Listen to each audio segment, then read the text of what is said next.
So last class एक graph discuss किया था, एक बार फिर से वो ग्राफ प्लॉट कर देता हूँ और ये ग्राफ बताता क्या है उस पर बात करें थोड़ा। दो एटम अगर इनफाइनाइट डिस्टेंस पे है, एक दूसरे से इंटरैक्ट कर ही नहीं रहा है, जस्ट लाइक दो पर्सन लॉन्ग डिस्टेंस, समझ रहे, तो उसके बीच में किसी भी तरह का अट्रैक्शन रिपल्सन नहीं है, इसलिए लॉन्ग डिस्टेंस नहीं चलता है।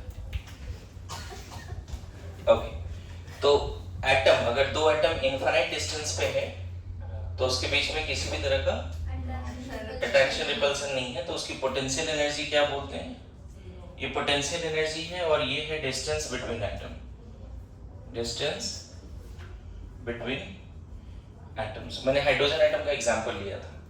अच्छा, दोनों एटम जब देखो यहाँ पे कहने का मतलब दोनों एटम के बीच में डिस्टेंस कितना है, जैसे मान लो अगर ये मैं बोलूं 1000 एंगस्ट्रॉम, ये वाला डिस्टेंस अगर मैं बोल दूं 1000 एंगस्ट्रॉम, तो दोनों के बीच में डिस्टेंस कितना है बच्चे, 1000। ये एटम के लिए इतना ज्यादा डिस्टेंस है कि दोनों एक दूसरे से इंटरेक्ट कर ही नहीं रहा। उस केस में इस कंबाइंड सिस्टम की पोटेंशियल एनर्जी क्या है, 0। जैसे जैसे दोनों पास आए क्या हुआ, अट्रैक्शन रिपल्सन दोनों, but attractive force dominating.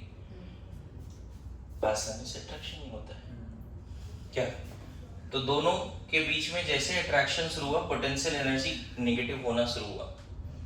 Potential energy एक ऐसा केस आया जिसमें मिनिमम हो गया, नहीं, this is the case.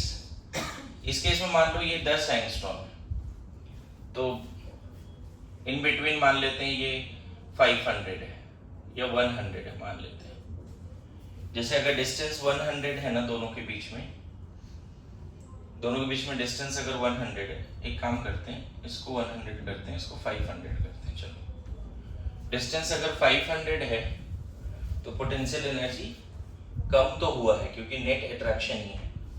Distance जैसे ही कम होके कितना हो गया, दोनों के बीच का डिस्टेंस 100 हो गया, उस समय पोटेंशियल एनर्जी क्या हो चुका है, मिनिमम। उसका पोटेंशियल एनर्जी क्या हो चुका है, मिनिमम।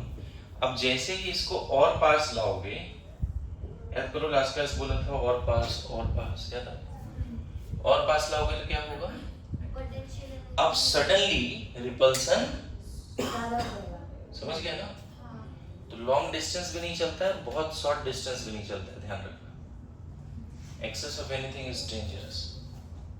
क्या बहुत पास आने से कौन सा फोर्स डोमिनेट कर गया, रिपल्सिव। ये एक ऐसा केस है बच्चे जो 100 एंगस्ट्रॉम बोल रहा हूं, यही तुम्हारा बॉन्ड लेंथ है। क्या है ये, internuclear distance between two bonded atom when potential energy is, यहाँ पे पोटेंशियल एनर्जी क्या हो चुका है, minimum as well as negative also. यहाँ पे भी पोटेंशियल एनर्जी क्या है, नेगेटिव है, बट मिनिमम नहीं है, नॉट, इसलिए दोनों और पास आए। यहाँ पे सडनली क्या हो गया, पोटेंशियल एनर्जी बढ़ना शुरू हो गया, है ना, मे बी पॉजिटिव आल्सो, हालांकि पॉजिटिव होने में थोड़ा टाइम लगा। देखो ना, मिनिमम के बाद सडनली पॉजिटिव होना शुरू हुआ, देख रहे, शार्प बढ़ रहा है, ऑलमोस्ट स्ट्रेट लाइन जैसा बढ़ रहा है। मिनिमम के बाद और पास कर दिया, दोनों को अगर तुमने मान लो 1 एंगस्ट्रॉम के पास ले आए, तो पता चला पोटेंशियल एनर्जी देख लो कितना ज्यादा प्लस में, पोटेंशियल सडनली रेज कर गया। तो ये वाला केस है जिसमें पोटेंशियल बढ़ना शुरू हुआ, मे बी पॉजिटिव आल्सो, है ना, शार्प इंक्रीज, शार्प इंक्रीज। आया समझ में? तो what is in this scenario most stable condition? Is it this? No, no attraction, no repulsion. Is it this? हो सकता है अट्रैक्शन है। केमिस्ट्री में अट्रैक्शन का मतलब है स्टेबिलिटी, केमिस्ट्री में अट्रैक्शन का मतलब है स्टेबिलिटी। ये वाला केस जिसमें पोटेंशियल से मिनिमम हो चुका है, यहाँ अट्रैक्शन भी मैक्सिमम है, मिनिमम भी मैक्सिमम, रिपल्सन भी मैक्सिमम है, दोनों फोर्स एक दूसरे को नलिफाई कर रहा है एक तरह से। Good to go. तो धीरे धीरे सबसे स्टेबल सिचुएशन क्या है, तो वो दिख गया, ये है। ये डायग्राम लास्ट क्लास में एक्सप्लेन किया था, एक बार दोबारा एक्सप्लेन कर देता हूँ। मान लो ए और बी, ऐसे समझना, ए और बी एक डब्बे में है और इसकी एनर्जी मान लेते हैं 500 किलो जूल है। जब ये दोनों पास एक दूसरे से बॉन्ड बना लेगा, अलग अलग है और एनर्जी कितनी है, जब ये बॉन्ड बना लेगा तो अब इसकी कंबाइंड मॉलिक्यूल की एनर्जी हो सकता है 100 हो। क्या हो गया समझ में है? पहले दोनों अलग अलग था तो एनर्जी ज्यादा थी, दोनों साथ में बॉन्ड बना लिया तो एनर्जी सडनली क्या हो गई, कम हो गई। जो एनर्जी कम हुई वही रिलीज हुई as a bond formation energy. कितना रिलीज हो गया, 400। रिलीज वर्ड है इसलिए वो माइनस लगाया। मतलब जब भी बॉन्ड बनता है सिस्टम एनर्जी रिलीज कर देता है। जब भी बॉन्ड बनता है दो एटम अलग अलग ज्यादा एनर्जी है, साथ में बहुत ही कम एनर्जी है। एनर्जी गया कहाँ, सिस्टम से रिलीज हो गया। क्लियर है? And more is the energy released, I will say कि स्ट्रॉन्गर बॉन्ड इज बिटवीन।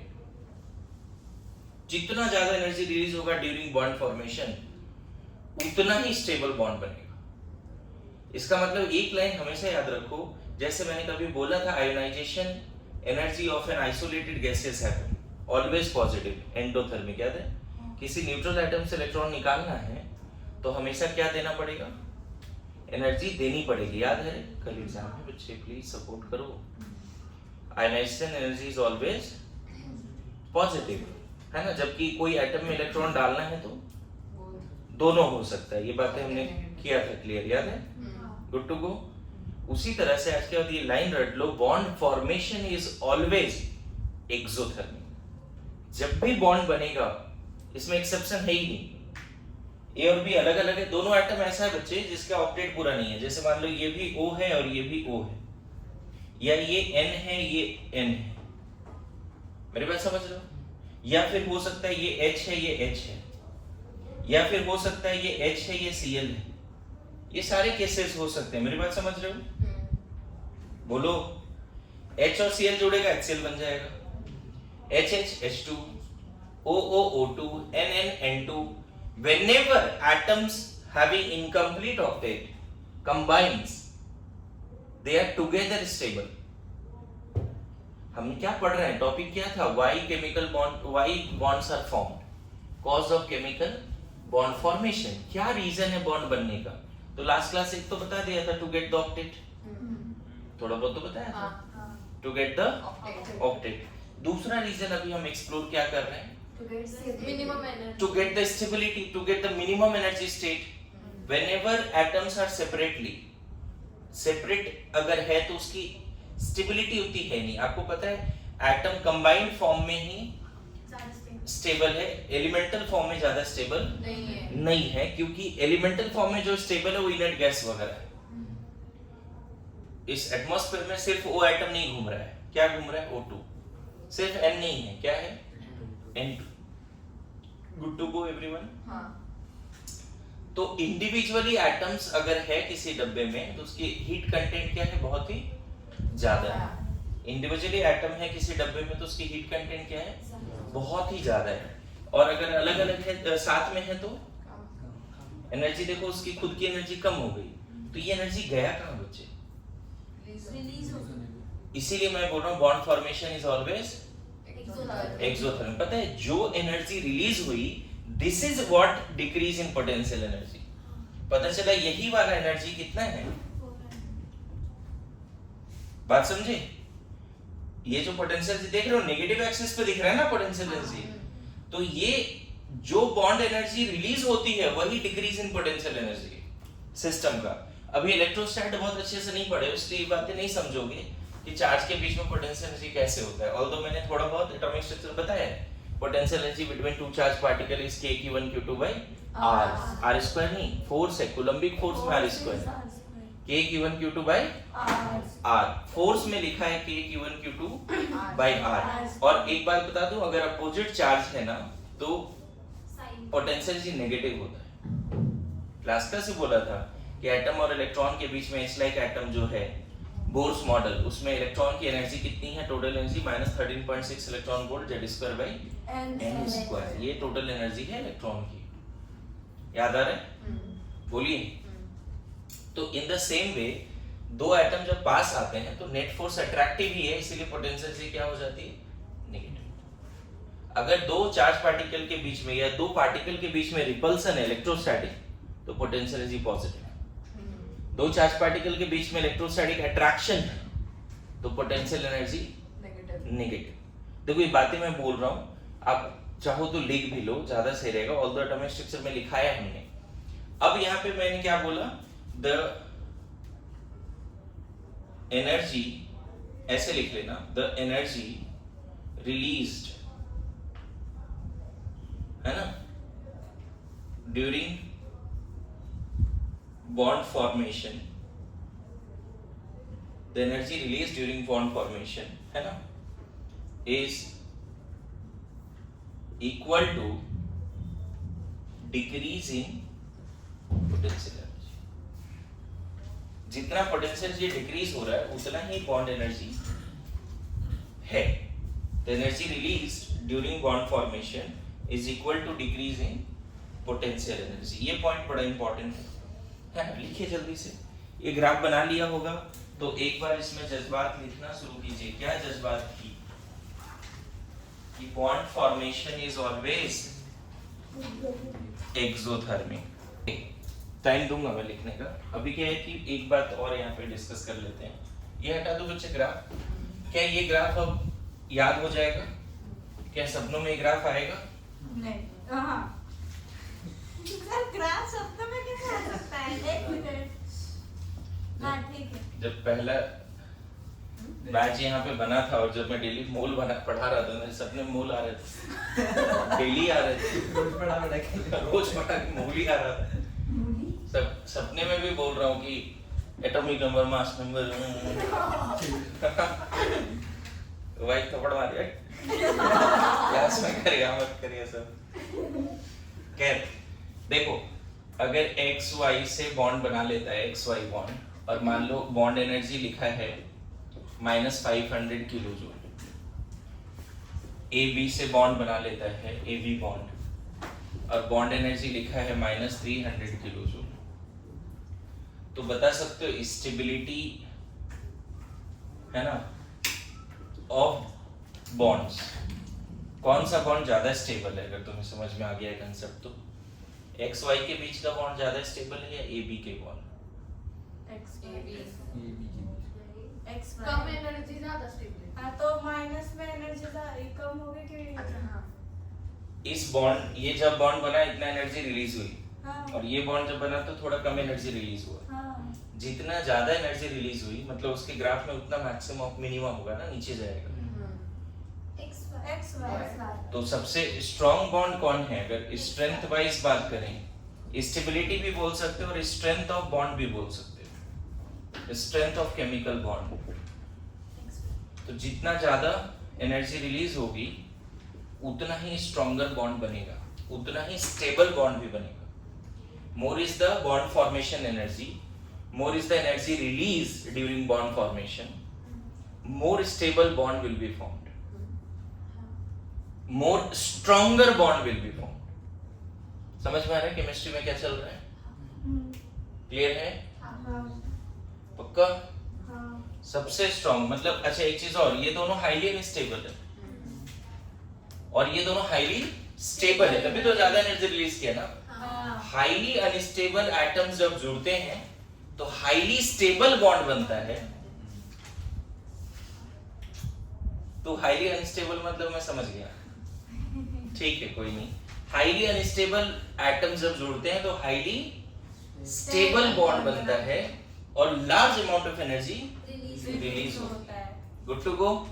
समझ में आया? यहाँ पे अगर मान लो CD ऐसा बोल देता, C+D CD बॉन्ड बना और जो बॉन्ड एनर्जी है वो मान लो -50 किलो जूल है, तब हाईली अनस्टेबल है। मतलब बॉन्ड तो स्टेबल ही है, ये साथ में ही स्टेबल है, इंडिविजुअली स्टेबल नहीं है, साथ में स्टेबल है, बट इन सब के रिस्पेक्ट में सबसे कम में जाएगा ना CD।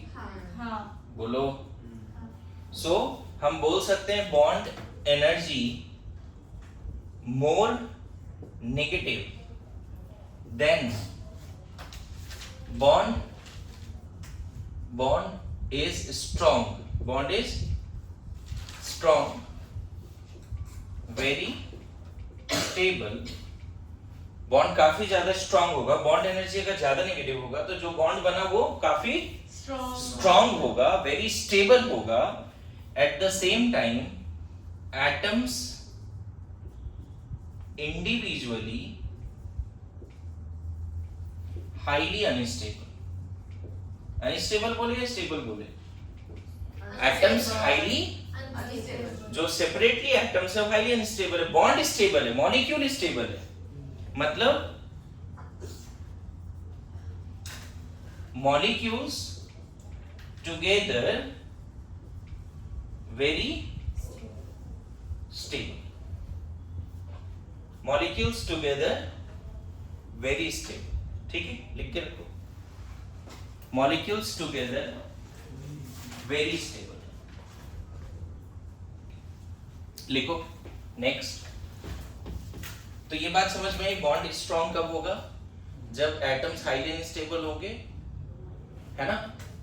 और थोड़ा बहुत यहाँ पे बात याद रख लेना अभी कि अगर ए और ए जुड़ के ए बी जोड़ के सिंगल बॉन्ड बनाता है, ए और बी जुड़ के डबल बॉन्ड बनाता है, ट्रिपल बॉन्ड बनाता है, तो एक तरह से बोल सकते हैं यहाँ अगर बॉन्ड एनर्जी -100 है तो यहाँ बॉन्ड एनर्जी और ज्यादा नेगेटिव होगा, है ना.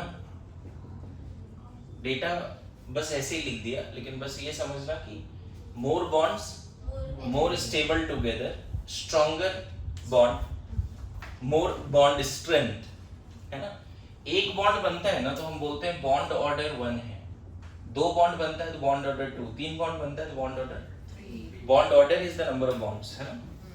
कोई पूछे आपके पास कि बॉन्ड ऑर्डर क्या है तो बोलेंगे bond order is number of bonds. ठीक है. और ध्यान रखना हम लोग कोवेलेंट बॉन्ड की बात कर रहे हैं. बॉन्ड ऑर्डर 1 है तो नंबर ऑफ इलेक्ट्रॉन शेयर्ड कितना होगा? 1 नहीं, 2. यहाँ 4 ध्यान नहीं, कल बताया था. सो more stable bond formed,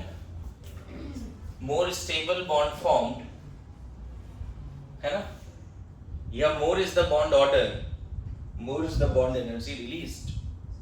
more is the bond order मतलब यहाँ पे क्या सीखोगे? बॉन्ड ऑर्डर बढ़ने से नंबर ऑफ बॉन्ड्स बढ़ गया, number of bonds between atoms क्या हो गए बच्चे? बढ़ गए. इससे बॉन्ड ऑर्डर बढ़ने से बॉन्ड लेंथ कम हो जाएगी, दोनों एटम और पास आ जाएगा.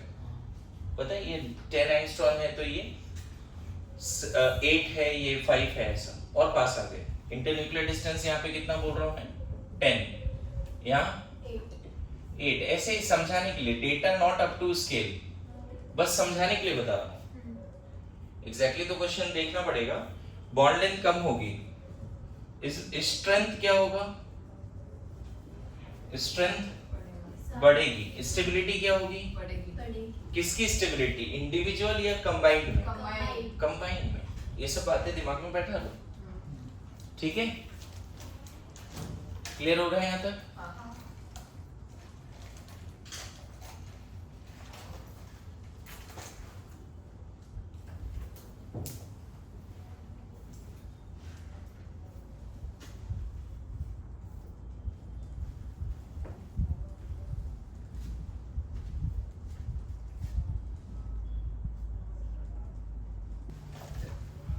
सो हम लोग टॉपिक चेंज कर रहे हैं. अभी रफली एक आइडिया क्या लग गया? बॉन्ड क्यों बनते हैं, right? To get the stability, to fulfil the octet. याद आ रहा है? To minimise the potential energy, to maximise the stability. सारी बातें यस नो डन. ये जो डिक्रीज हुआ ना, ये पोटेंशियल एनर्जी में ही डिक्रीज है. मैंने बताया ना, जो एनर्जी रिलीज हो रही है उतना ही पोटेंशियल एनर्जी सिस्टम का कम हो गया. इन दोनों की पोटेंशियल एनर्जी अगर x है तो इसकी पोटेंशियल एनर्जी x - 700 है. इन दोनों की पोटेंशियल एनर्जी अगर x है तो साथ में मॉलिक्यूल की पोटेंशियल एनर्जी x - 700. और पता है दोनों इनफाइनाइट डिस्टेंस पे तो पोटेंशियल एनर्जी इसकी 0 होती है. और साथ में जब आ गया एक मिनिमम डिस्टेंस पे जब अट्रैक्शन एंड रिपल्सन दोनों मैक्सिमम और बराबर भी है, उस समय सिस्टम की एनर्जी सडनली एकदम मिनिमम पे चली गई। ग्राफ याद करो, वो एक फेज है जिसमें इतना एनर्जी बॉन्ड बना और एनर्जी रिलीज हो गई। तो एक चीज और याद रखना, इंटरन्यूक्लियर डिस्टेंस अगर एटम के बीच में कम होगा तो बॉन्ड स्टेबल होगा। इंटरन्यूक्लियर डिस्टेंस बिटवीन, ये भी लिख रख सकते हैं, inter nuclear distance between bonded atoms, internuclear distance between bonded atom is called bond length। समझ में? और बताओ बॉन्ड लेंथ अगर कम है तो इसका मतलब क्या है? स्टेबिलिटी ज्यादा है, दोनों साथ में बहुत स्टेबल है। क्लियर है? डन? अरे मत मुस्कुरा। Done? Okay. Now, लिखो rules to draw. सर एक मिनट।